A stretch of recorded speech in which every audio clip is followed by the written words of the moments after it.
બોલો જય જોહાર, જય જોહાર। અહીંયા સ્ટેજ ઉપર બે હાવજ બેઠા હોય અને એ બે હાવજ માટે અને સામે પૂર્વ કેબિનેટ મંત્રી, પૂર્વ શિક્ષણ મંત્રીની ઓફિસ આવેલી હોય અને એ ઓફિસમાં તિરાડ પડી જાય એવો આપણો આંકડો ને પડકાર હોવો જોઈએ। બોલો જય જોહાર, જય જોહાર। હા એમ હમણાં જ ભાઈ કહેતા હતા ને કે લડી લેવું પડે ભઈલા, હક અધિકાર માટે લડી લેવું પડે। વળે નહીં દુનિયામાં કઈ ગેંગે કે ફેફે કરવાથી, વળે નહીં દુનિયામાં કઈ ગેંગે કે ફેફે કરવાથી, ઘડીક શણગાર મર્દોને સજી લ્યો તો મજા છે, અને મજા કઈક ઓર આવે દાદ જો કાયર વેશ મૂકો અને કદમ બે કાળની સામે ભરી લ્યો તો મજા છે।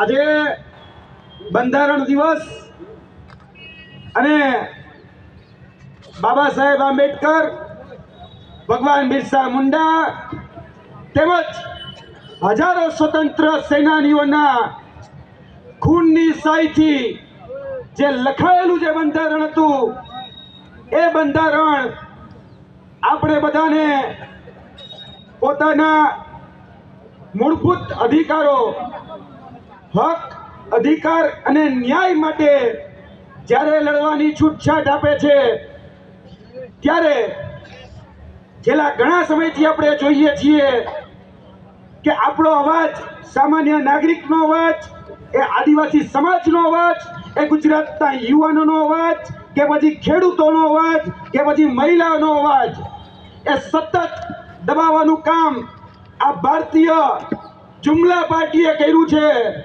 અને અત્યાર સુધી તમે બધા જ એના તાજના સાક્ષી રહ્યા છો કે ભારતીય જુમલા પાર્ટીએ અત્યાર સુધી તમને વિવિધ જુમલાઓ આપ્યા। તમારા ખાતામાં 15 લાખ રૂપિયા નાખવાનો પણ જુમલો આપ્યો 10 થી 10 વર્ષ પહેલા। કોઈના ખાતામાં આવ્યા?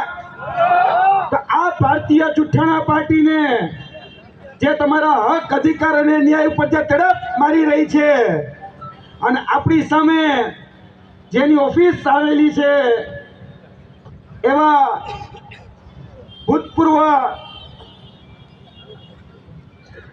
અસફળ શિક્ષણ મંત્રી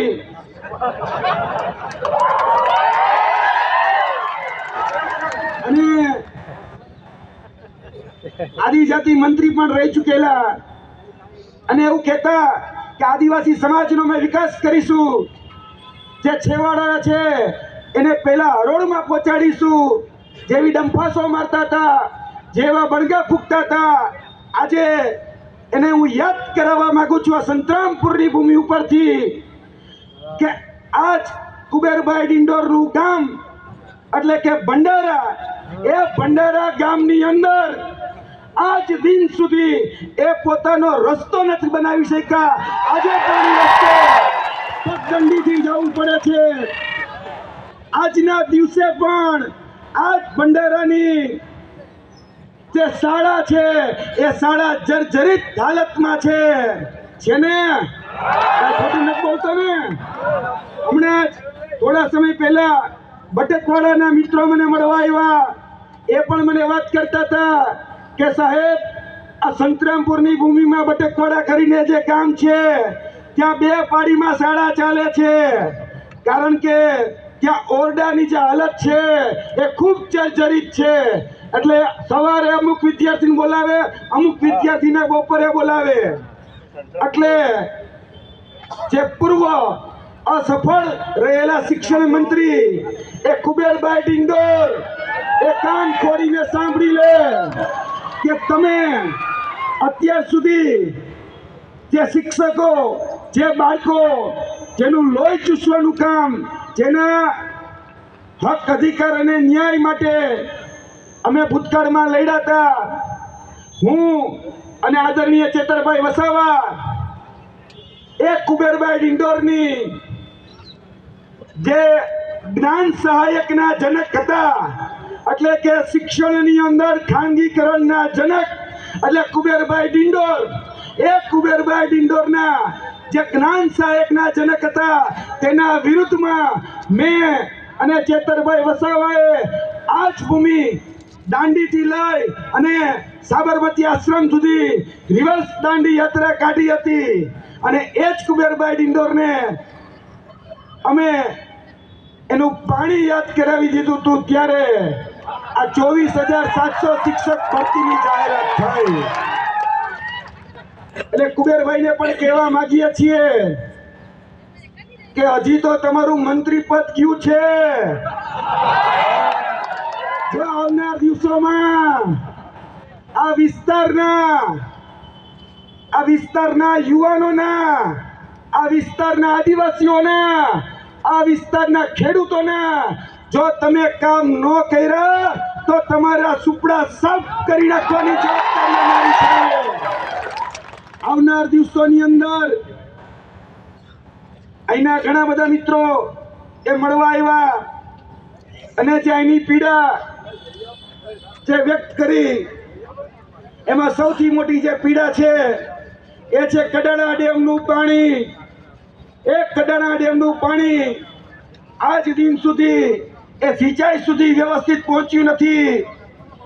એક કડાણા ડેમનું પાણી એવું કહેવાતું હતું કે વાસ્મો યોજના અંતર્ગત તમને બધાને નલ સે જલ યોજનામાં તમને ઘરે ઘરે સુધી પાણી મળશે. એ ભાઈ કોઈના ઘરે પાણી આવે છે?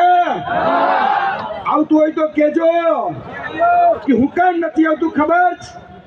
કારણ કે આ વિસ્તારના નેતા એ વાસ્મો યોજના અંતર્ગત કરોડો રૂપિયાનું નલ સે જલનું કૌભાંડ કરી ગયા, જે તમારી પાઇપલાઇન ખાઈ ગયા, જે તમારા નળની જોલી ચકલી આવે ચકલી ખાઈ ગયા, અરે તમારા વિસ્તારના શૌચાલય ખાઈ ગયા. હવે તમારા વિસ્તારમાં એક સારો રોડ નથી બનાવી શકતા. અત્યારે અમે આ રોડની હાલત જોઈને આવ્યા. હું ને બ્રિજરાજભાઈ ચેતરભાઈ રોડ ઉપર હાલીને આવી જોતા હતા તો રોડની ઉપર 2 ફૂટના ખાડા છે. એટલે મેં ચેતરભાઈને પૂછ્યું કે ચેતરભાઈ આ રોડમાં ખાડા છે કે ખાડામાં રોડ છે કઈ સમજાતું નથી. તો કે યુવરાજભાઈ એમાં એવું છે કે અહીંના એટલે કે સંતરામપુર મહીસાગરના નેતાઓના પેટના ખાડા મોટા થઈ ગયા ને એટલે આ રસ્તાઓના ખાડા મોટા થઈ ગયા છે. આ કુબેરના ખજાને ખોટ નથી, કુબેરના ખજાને ખોટ નથી, પણ એની નીતિમાં ખોટ છે એટલે આપણે ભોગવી રહ્યા છીએ. એના કાર્યકાળમાં સારું શિક્ષણનું કાર્ય કરી શકતા હતા. એના શિક્ષણ મંત્રી હતા ત્યારે, એ આદિજાતિ મંત્રી હતા ત્યારે આદિવાસી સમાજનો વિકાસ કરી શકતા હતા, પણ એને એ ન કર્યું. હવે ગામે ગામ રેલીઓ કાઢીને કે છે કે હવે આપણે આદિવાસી સમાજનો વિકાસ કરીશું. એટલે ભાઈ તમે મંત્રી હતા ત્યારે ક્યાંય ગયા હતા? કેમ દેખાતા નહોતા? આજ એ વાત સંતરામપુરની ભૂમિ ઉપર જેટલા માટે યાદ કરાવી છે કે આપણે જેને ચૂંટીને મોકલ્યા હતા એ ચૂંટાયેલા નેતાઓ ના સમયગાળામાં છેલ્લા 10 વર્ષમાં જોવા જઈએ તો 13 પુલ તૂટ્યા, 34 પેપર ફૂટ્યા. કેમ કે આપણે બધાએ વગર વિચારે 162 ને ચૂંટ્યા. એનું પાપ અત્યારે આપણે ભોગવી રહ્યા છીએ. છેલ્લા ગુજરાતની અંદર ગુજરાતના યુવાનોના ભવિષ્યને ચકડોળે ચડાવવાનું કામ જો કોઈએ કર્યું હોય તો ભારતીય જનતા પાર્ટીએ કરેલું છે. 2014 થી લઈ 2024 સુધીમાં ગુજરાતની અંદર 34 પેપર લીક થયા છે. આ 34 પેપર લીકમાં 2014 જીપીએસસી ચીફ ઓફિસરનું પેપર, 2015 ટેટનું પેપર, 2016 ટાટનું પેપર, 2017 ગ્રામ પંચાયત તલાટીના 5 જિલ્લાઓના પેપર, 2018 અહીંયા જે અમારા પોલીસ ભાઈઓ ઊભા છે એનું લોકરક્ષક દળ એટલે કે એલઆરડીનું પેપર, 2019 બિન સચિવાલય ક્લાર્કનું પેપર, 2020 આપણા જ વિસ્તારનું એમજીવીસીએલ યુજીવીસીએલના જુનિયર આસિસ્ટન્ટ જુનિયર ક્લાર્કના પેપર, 2021 હેડ ક્લાર્કનું પેપર, 2022